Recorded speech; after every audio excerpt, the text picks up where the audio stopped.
नमस्कार. आज आपण एका महत्वाच्या पुस्तकावर बोलणार आहोत. Doctor B.R. आंबेडकर यांचं थॉट्स ऑन पाकिस्तान. नमस्कार. हो, हे पुस्तक म्हणजे फाळणीच्या अगदी आधीच्या काळातलं भारताच्या राजकारणावरचं एक अत्यंत सखोल आणि परखड भाष्य आहे. बरोबर.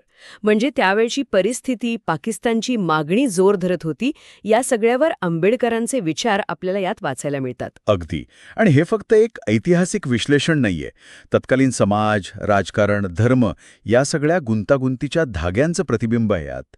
आंबेडकरांनी पाकिस्तानच्या मागणीचा उगम कसा झाला, मुस्लिम लीगची भूमिका काय होती आणि हिंदू-मुस्लिम संबंधातला ताण याचा खूप बारकाईने अभ्यास केलाय. हो, आणि पुस्तकाची सुरुवातच मुळी पाकिस्तानच्या कल्पनेच्या मुळांपासून होते, बरोबर. नाही का? म्हणजे सर सय्यद अहमद खान, बरोबर. त्यांच्यापासून सुरू झालेला 2 राष्ट्रीय सिद्धांत, जो पुढे जिन्नांनी उचलून धरला, याचा सगळा प्रवास त्यांनी मांडलाय. हो, म्हणजे हिंदू आणि मुस्लिम हे फक्त 2 धर्म नाहीत, तर 2 वेगळी राष्ट्र आहेत आणि त्यांना स्वतंत्र राजकीय अस्तित्व हवंय, ही जी कल्पना होती ती कशी वाढत गेली, अगदी, ती कशी मूळ धरू लागली यावर आंबेडकरांनी खूप स्पष्टपणे लिहिलं आहे. आणि मला वाटतं या पुस्तकातलं जे सगळ्यात महत्त्वाचं वैशिष्ट्य आहे ते म्हणजे आंबेडकरांचं तटस्थ विश्लेषण.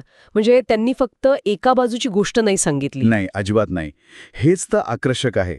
त्यांनी हिंदू आणि मुस्लिम समुदायांमधले जे मतभेद होते, धार्मिक सांस्कृतिक फरक होते, राजकीय संघर्ष होता, याचं विश्लेषण करताना दोन्ही बाजू समजून घेण्याचा प्रयत्न केलाय.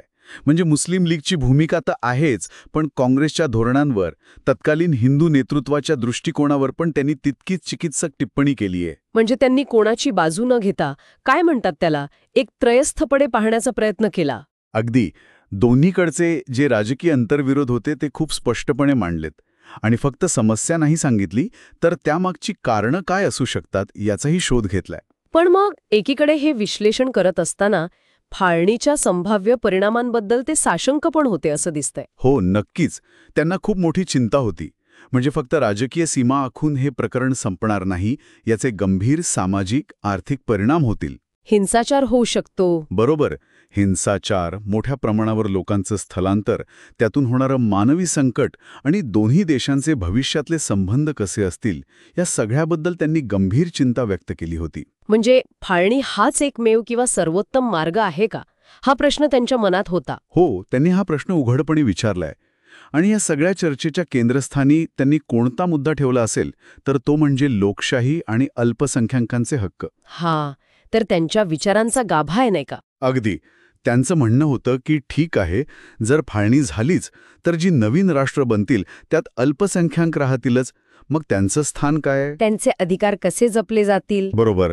त्यांना फक्त मतदानाचा हक्क देऊन चालणार नाही, तर प्रशासनात योग्य प्रतिनिधित्व, सामाजिक राजकीय सुरक्षिततेची हमी, हे सगळं कसं मिळणार यावर आंबेडकरांनी खूप जोर दिला आहे. यातून त्यांची लोकशाही मूल्यांवरची निष्ठा स्पष्ट दिसते. निश्चितच.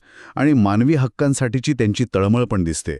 त्यांनी अप्रत्यक्षपणे काही घटनात्मक उपायांची गरज पण सुचवली होती की फाळणी झालीच तर अल्पसंख्याकांचं संरक्षण कसं करता येईल. मग इतक्या वर्षांनी सुद्धा हे पुस्तक आजही महत्वाचं का ठरतं? फक्त इतिहास समजून घेण्यासाठी नाही, मला वाटतं केवळ इतिहास म्हणून नाही. हे पुस्तक आजही तितकंच प्रासंगिक आहे, कारण ते आपल्याला राष्ट्र उभारणी, सामाजिक सलोखा, विविधतेचं व्यवस्थापन यांसारख्या कायम महत्त्वाच्या असलेल्या मुद्द्यांवर विचार करायला लावतं. म्हणजे फाळणीच्या निर्णयामागे किती गुंतागुंत होती हे समजायला मदत होते. हो. आणि फक्त तेवढंच नाही, आंबेडकरांनी ज्या पद्धतीनं, म्हणजे बघा, कुठल्याही भावनेच्या आहारी न जाता फक्त तथ्यांच्या आधारावर तर्कशुद्ध विश्लेषण केलंय, ती पद्धत आजही आपल्याला उपयोगी पडू शकते कोणतीही गुंतागुंतीची समस्या समजून घेण्यासाठी. त्यांची दूरदृष्टी खरंच वाखाणण्याजोगी आहे. खरंय. म्हणजे थॉट्स ऑन पाकिस्तान हे फक्त त्या काळापुरतं मर्यादित नाही, तर डॉक्टर आंबेडकरांची राजकीय प्रज्ञा आणि त्यांची सखोल विचार करण्याची पद्धत याचं ते एक उत्तम उदाहरण आहे. अगदी. यातले विचार आपल्याला इतिहासाकडे अधिक चिकित्सकपणे बघायला शिकवतात.